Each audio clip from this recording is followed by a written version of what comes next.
Bonjour et bienvenue dans cette nouvelle vidéo dans la série de la gestion des émotions des enfants. Aujourd'hui, nous allons parler de cette forte émotion qui nous laisse souvent dépourvus, c'est la peur. Avant tout, n'hésite pas à t'abonner à ma chaîne si ce n'est pas encore fait, enclencher la petite cloche si ce n'est pas encore fait également, et on se retrouve juste après ça, ne bouge pas.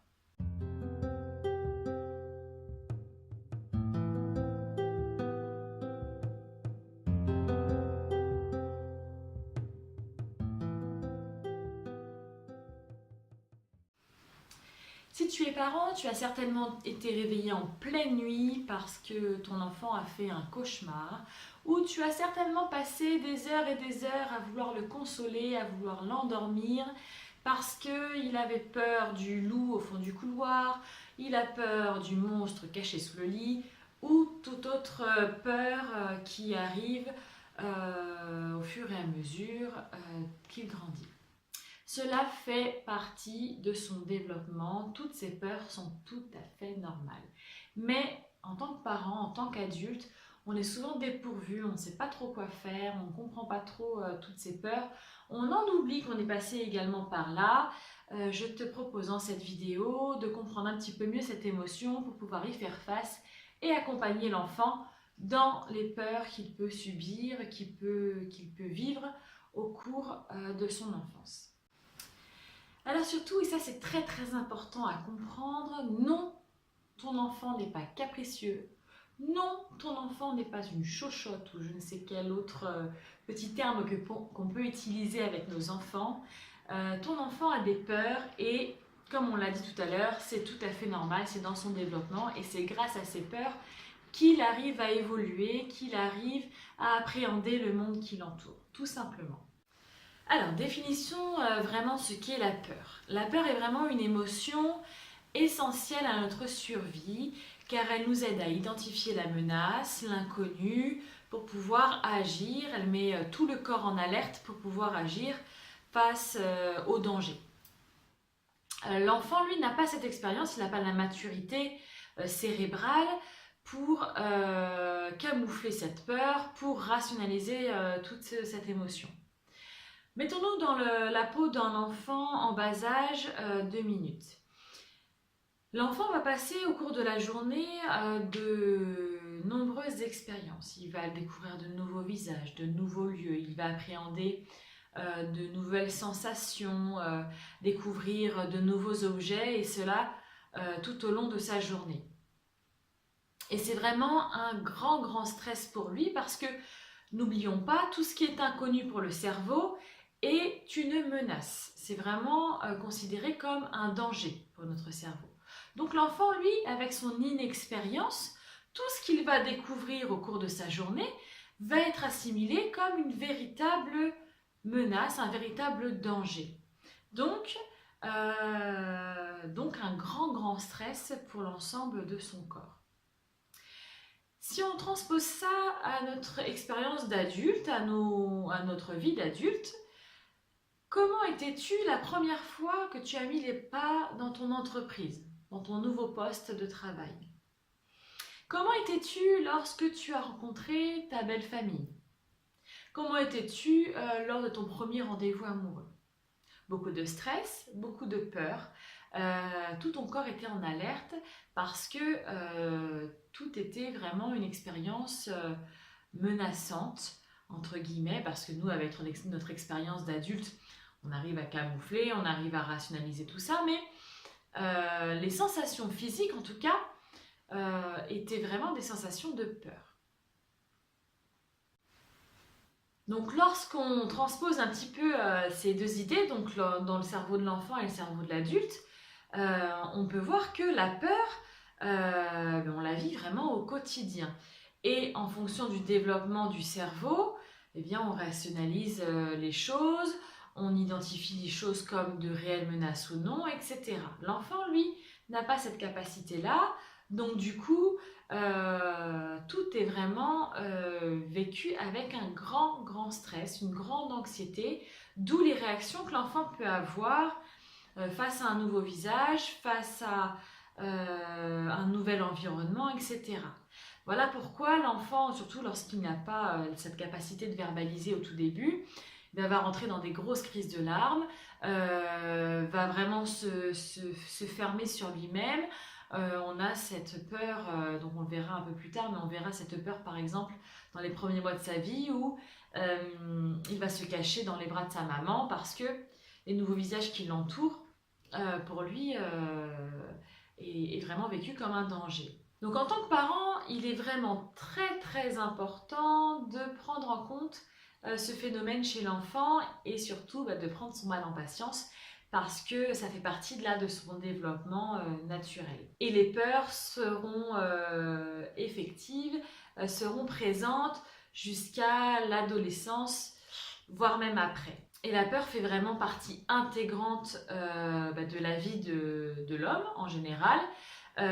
Et en fonction de la personnalité qu'on va développer, en fonction de notre capacité à s'adapter à notre environnement, les peurs seront plus ou moins bien assimilées et bien gérées. Alors on va faire un bref récapitulatif des peurs dans le développement de l'enfant. À l'âge de 8 à 9 mois où l'enfant comprend vraiment que c'est un être à part entière, donc du coup il va avoir la peur de l'abandon.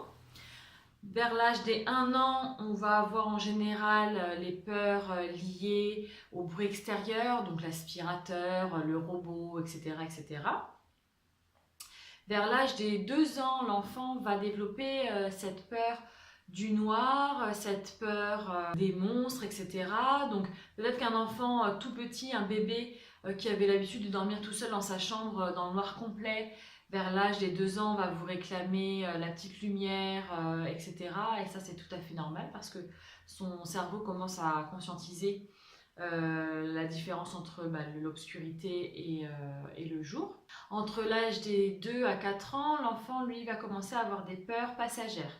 Donc ça va être les peurs du chien, des gros animaux, la peur des clowns, voilà, toutes sortes de peurs qui peuvent se développer mais qui vont rester passagères, bien particulières.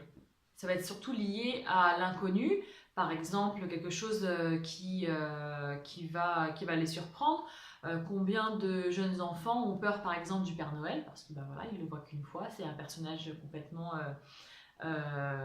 qu'ils ne connaissent pas du tout. La peur des clowns, encore beaucoup d'adultes ont peur des clowns aujourd'hui, c'est vrai que c'est un personnage pas très rassurant, mais voilà des peurs un petit peu passagères.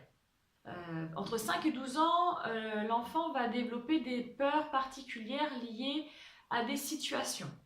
Ils vont par exemple développer des peurs, la peur du dentiste, la peur du médecin, la peur d'aller à l'école, la peur liée à des événements qu'ils ont vus à la télé, du terrorisme, des accidents, de la mort, etc. Mais ça va être aussi l'âge des premières peurs sociales, c'est-à-dire la peur d'être rejeté à l'école, la peur de ne pas être aimé par les copains, la peur de prendre la parole en public. Des enfants qui ont été très extravertis tout petits commencent à développer un peu de timidité sociale. Ça, c'est tout à fait normal. Encore une fois, ça fait partie de leur développement naturel. Alors, comment aider notre enfant à gérer ses peurs au quotidien? On va voir plusieurs outils pour aider notre enfant au quotidien. Et le premier, c'est de prendre au sérieux les peurs de notre enfant. Même si la peur qu'il va te raconter te paraît complètement tirée par les cheveux, complètement hallucinant, c'est très important pour lui de la prendre au sérieux.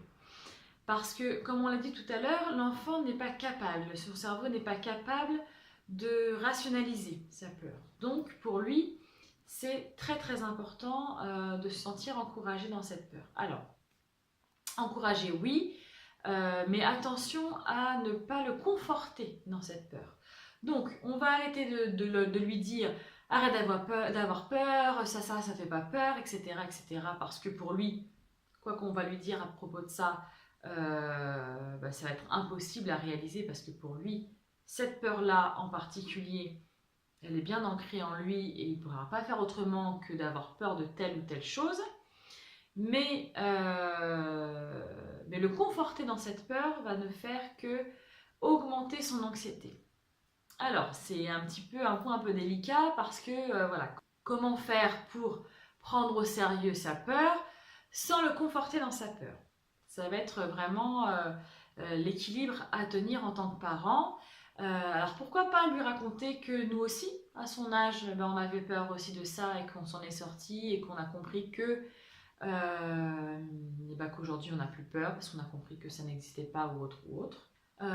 Et on va être voilà, vraiment dans cette idée de le rassurer et de le faire comprendre que cette peur-là va passer, qu'on est là pour l'aider, pour l'accompagner dans cette peur. Le deuxième point qu'il va falloir mettre en place avec notre enfant, c'est l'encourager à parler de ses émotions. Qu'est-ce qui lui fait peur? Qu'est-ce qu'il ressent par rapport à cette peur? Comment il ressent ça au quotidien? Pourquoi il a peur? L'aider à s'exprimer par rapport à ça pour nous aussi mieux comprendre ce qui se passe.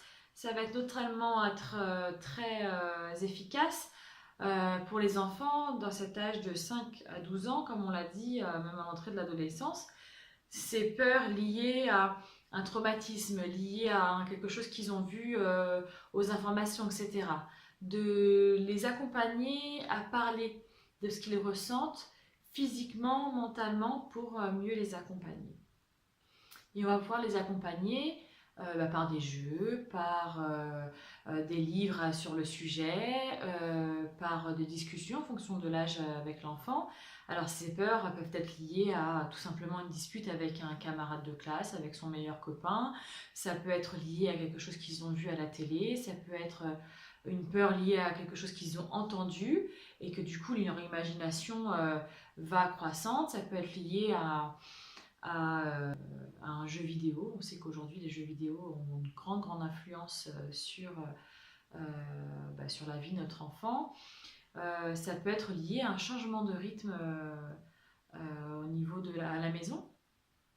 Peut-être que maman a repris le travail, que papa a perdu son emploi, peut-être qu'il est obligé de rentrer tout seul à la maison. Enfin voilà, c'est beaucoup de changements de vie qui vont, on revient là-dessus, sur l'inconnu, donc la menace.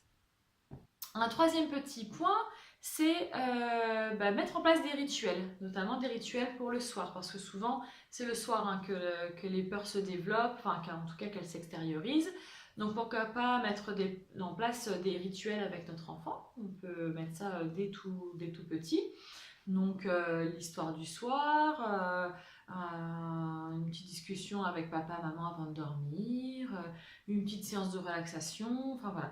Peu importe quel rituel vous mettez en place, l'enfant a besoin de ces rituels pour être rassuré dans son quotidien. Et donc dès qu'il y a un changement, il est important que ce changement-là soit aussi ritualisé pour que l'enfant puisse se sentir en sécurité. La peur est liée à ce besoin de sécurité, donc forcément, si on arrive à mettre en place autour de lui une bulle de sécurité, l'enfant, lui, sera plus rassuré et arrivera à mieux faire face à sa peur, tout simplement. Et puis un quatrième petit point qui va paraître un petit peu compliqué à mettre en place, en tout cas qu'il a été pour moi, c'est de faire appel à son enfant intérieur. C'est-à-dire qu'on va essayer de se mettre à la place de notre enfant et se remémorer quel genre d'enfant on était quand on était petit. Quelles étaient nos peurs? Comment on a réussi à gérer ça?